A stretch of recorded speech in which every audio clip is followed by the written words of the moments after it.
یہ اس کی طبیعت جب خراب ہوئی ابھی تو یہ تقریباً کوئی 24 کی بات ہے، 24 یا 26 اکتوبر کی بات ہے، آخری ہفتے میں، اب ایگزیکٹ ڈیٹ مجھے یاد نہیں. ٹھیک. اس نے ایک بات کی، مجھے کہا سر میں کچھ دیر کے لیے ہاسپٹل کو جا رہا ہوں، کوئی معمولی طبیعت خراب ہے، اور ایک بات آپ سے کہنا چاہتا ہوں، میرے ساتھ جمیل ہوگا. میں نے کہا اچھا. تو کہنے لگا کہ میں نے اپنے اکاؤنٹ سے پیسے نکال کے اپنی بیوی اور بیٹی کو دے دیے، میرے علاج پہ میرے اپنے پیسے خرچ ہوں گے، ہائی کورٹ کا ایک پیسہ بھی خرچ نہیں ہوگا. ٹھیک ہے. اور وہ میری بیوی جمیل کو دے دیا کرے گی. ٹھیک. چنانچہ وہی ہوا.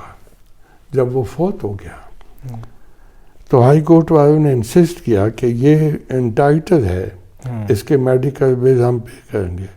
اس کی بیٹی نے ریفیوز کیا. اچھا، بیٹی نے ریفیوز کر دیا. بیٹی نے کہا مجھے اپنے باپ کی جو وصیت کا پتہ ہے. اور اراؤنڈ کتنا بنا تھا؟ اور بیٹی جتنا بھی بنا، ادھر کلثوم نے جو بل بھیجا، وہ جو میڈیکیشن کا رینٹ تھا، کمروں کا، وہ سارا اس کی بیٹی نے پے کیا. اور ہائی کورٹ والوں نے انسسٹ کیا، یہ بھی میں مانتا ہوں، مجھے خود کہا انہوں نے کہ آپ ان کو ایڈوائز کریں، یہ ان کا حق بنتا ہے. میں نے کہا نہیں، اس نے مرنے سے پہلے مجھے کہا. اچھا، ایک چیز جو ہے نا وہ بہت زیادہ وہ چل رہی ہے کہ ان کی جو بیماری تھی اس کو، یا یہاں پہ یہ ایڈمٹ ہوئی تو خفیہ کیوں رکھا گیا؟ دیکھیں، میں نے کہا نا، بہت سی مجھے روزانہ بے شمار میسج آتے ہیں. صحیح. فیس بک پہ اس کی ایک تصویر آئی ہے 9 نومبر کی، وہ بھی آپ نے دیکھی ہے. بہت سے لوگ بہت سی باتیں کرتے ہیں، میں کچھ کہہ نہیں سکتا، اللہ جانتا ہے کیا ہوا ہے. لیکن وہ خود اپنے پاؤں پہ چل سے گیا تھا، خود چل کے گیا تھا اسپتال کو. ہاسپٹل جب گئے؟ ہاسپٹل میں اپنے کمرے میں خود چل کے گیا تھا. کوئی ویل چیئر پہ نہیں گیا. اور یہ اکتوبر کا آخری ہفتہ ہی تھا. اکتوبر کا آخری ہفتہ تھا. وہ تقریباً 18-19 دن، دیکھا 12 کی رات کو 10 بجے فوت ہوا ہے. ٹھیک ہے. تو 12 دن یہ رکھیں اور کچھ 7 دن ادھر سے ہیں، تو یہ 20 دن. کیونکہ مجھے اس نے جو ٹیلی فون کیا تھا وہ شاید 23 یا 24 اکتوبر کا ہوگا. اس سے 10 دن پہلے اس کے چیمبر میں ہماری ملاقات ہوئی تھی. تو ان کا وہ کرونا ہی تھا، ان کو بیماری جو بتائی جاتی ہے؟ کرونا کا تو مجھے وہ علم نہیں ہے. شوگر کا وہ پیشنٹ تھا، پیشنٹ ہونے کا اس کا باپ بھی شوگر کا پیشنٹ تھا. اور وہ انسولین لیتا تھا، خود چیک کرتا تھا، اور 6 کلومیٹر واک کرتا تھا، 6 کلومیٹر ڈیلی اپنے گھر میں کرتا تھا. اچھا، 6 کلومیٹر ڈیلی واک کرتا تھا اپنے گھر میں. اس سے پہلے اس گھر میں جس میں یہ رہتا تھا، اعجاز افضل صاحب جب چیف جسٹس تھے وہ رہتے تھے. تو اعجاز افضل صاحب نے اس میں اندر گھر میں ٹریک بنوایا تھا. اچھا. پورا لان کے ساتھ. ٹھیک ہے. تو یہ اس ٹریک میں واک کرتا تھا. مجھے اس نے کہا کہ سر میں اس ٹریک میں واک کرتا ہوں اور میں 6 کلومیٹر واک. 6 کلومیٹر روزانہ. اچھا. اسی لیے آپ نے دیکھا ہوگا کہ وہ دبلا پتلا ہے. جی یس. اچھا، وہ جو جنازہ ان کا اسی حیات آباد والے گھر سے اٹھایا گیا؟ نہیں، جنازہ تو اسی چیف جسٹس کے گھر سے اٹھایا گیا، یہاں لایا گیا. اور وہ وہاں پر جو شیر خان اسٹیڈیم ہے فوج کا، اس میں ان کی نماز جنازہ ہوئی. البتہ ان کو دفن سرکی گیٹ میں ان کی ماں کے ساتھ کیا گیا. کہ ان کی ماں جہاں دفن تھی، تو ماں نے جو ہے وصیت کی تھی کہ ماں کا بھائی فوت ہوا تھا تو اس کی وہاں قبر تھی، تو ماں وہاں دفن تھی. تو ان کی، کیونکہ ان کے باپ کو مرنے کے بعد ڈی آئی خان لے گئے تھے. تو ان کی ڈی آئی خان میں، تو یہ ڈی آئی خان کی، تو وہ ڈی آئی خان میں دفن ہوئے. تو یہ 20 دن یہاں پہ ایڈمٹ رہے ہیں، اس دوران بھی کوئی ان کے جو قریب وہاں پہ ہوتے تھے ان سے رابطہ رہا ہے؟ دیکھیں، میں نے جمیل سے بات کی ہے، اور جمیل نے مجھے یہی کہا ہے کہ سب اللہ کو پتہ ہے وہاں ڈاکٹر آتے جاتے تھے، ان کے اندر فیمنی زیادہ ہم جانے دیتے تھے جی، تو وہ اب ڈاکٹر کی شکل میں کون آیا یا ڈاکٹر آیا کیا ہوا مجھے نہیں پتا، اللہ کو پتہ ہے۔ البتہ میں نے جن لوگوں کو اس کے فوٹو بھیجے ہیں اس کے نیچے یہی لکھا ہے کہ this is photo dated 9th Monday November. He died at 10 on 12.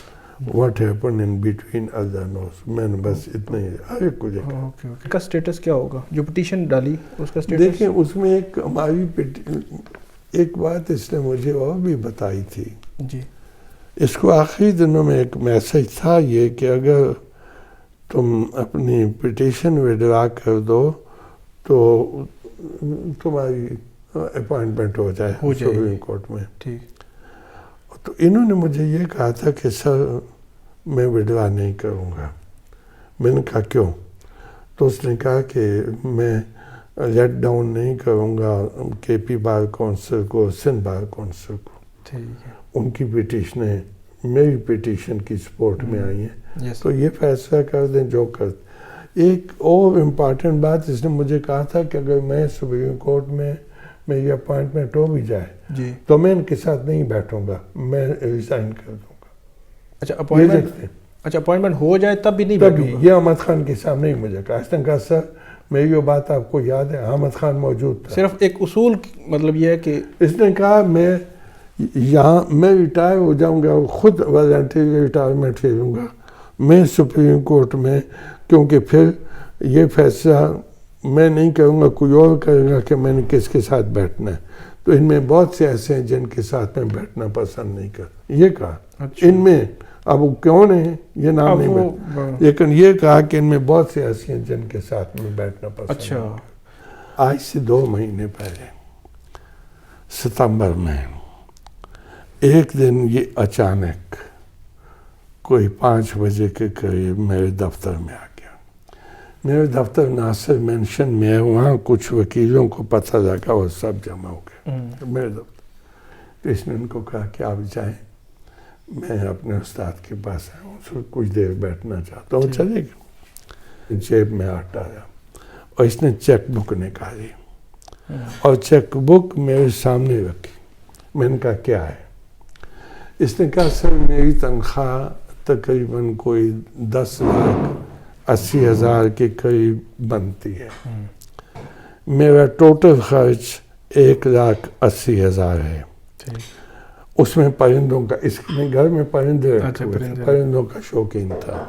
تو یہ اس نے چیک بک رکھی، میں نے کہا کہتے سر حساب کر لیں، میں جب سے جج بنا ہوں، وہ ججی میں بھی یہی خرچ تھا، ابھی چیف جسٹس میں بھی ہم 3 آدمی ہیں، بہت بھی خارج کروں تو 2 لاکھ سے زیادہ، تو یہ جمع ہوتی آپ حساب کر دیں کتنا ہو گیا۔ میں نے کہا پھر کہ آپ کچھ لوگوں کی مجھے پتہ ہے مدد کرتے ہیں، کچھ اسٹوڈنٹس کو وظیفے دیتے ہیں، اس کو اس میں استعمال کریں، اچھا، اور جو آپ چاہتے ہیں اس میں سے چیک کاٹ لیں۔ اچھا، یہ سادھوجا کے سامنے اس طرح مجھے، میں نے اس کی چیک بک اس کو دی اور میں نے اس کہا کہ میں نے بھی اپنا گھر بیچا ہے، کچھ پیسے ہیں، میں ایک ٹرسٹ بنانا چاہتا ہوں جو میری زندگی کے بعد بھی یتیموں کی اور بیواؤں کی مدد کرے اور غریب اسٹوڈنٹس کو اسی طرح میرے دفتر سے پیسے ملتے ہیں۔ تو میں نے کہا ٹرسٹ بنا دو، تو پھر اس نے کہا، تو میں نے کہا اس ٹرسٹ میں تم کنٹریبیوٹ کرنا، تو اس نے کہا اچھا جب آپ ٹرسٹ بنائیں گے تو میں فرسٹ کنٹریبیوٹ ہوں گا۔ یہ چیک میں نے اس کو چیک بک دے دی اور اس پہ رخصت کر دی۔ اچھا ایک چیز مطلب جائیداد اس وقت میں نے کہا اس نے پشاور میں اپنا گھر کرایہ رات آباد میں، اس کے باپ نے ریٹائرمنٹ کے بعد اپنی پینشن کو کمیوٹ کرایا، اپنے جو سرکاری پیسے اس کو ملے اس سے 1 کنال کا پلاٹ خرید کے اس کے باپ نے گھر۔ اچھا ایک چیز وہ بتایا جاتا ہے کہ وہ جب وکیل وکالت کر رہے تھے تو اس وقت غریب لوگوں کی اس طرح بہت زیادہ وہ کرتے تھے۔ میں نے کہا کہ 80% یا 70%، مظلوموں کے کیس کرتا تھا.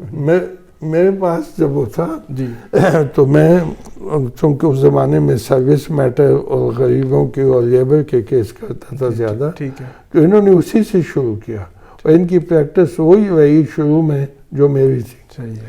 میں نے 11,000 مفت کیس کیے اور مجھے اس پہ 17 امتیاز ملا تھا. ادھر کہیں ہوگا ہوئی مفت لیگل جو کیسز آپ نے کیے اس پہ 17 امتیاز ملا. 11,000 کیے تھے.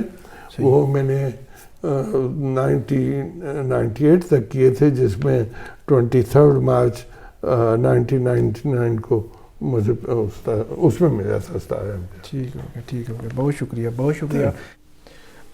جی ناظرین, آج یہ تھا انٹرویو جس کا ہمیں انتظار تھا. مجھے انتظار تھا کہ چیف جسٹس وقار احمد سیٹھ ان کی زندگی کے اہم گوشے, انکشافات اور ان کا جو بیماری کے حالات تھے, کتنے دن وہ ایڈمٹ میں, ساری چیزیں ہم نے آپ کے سامنے رکھی. ہمارا جو یوٹیوب چینل ہے آپ ضرور سبسکرائب کریں. آنے والے دنوں میں بھی اہم جو ویڈیوز ہیں تاکہ آپ کو دیکھنے اور سننے کو ملیں. بہت شکریہ.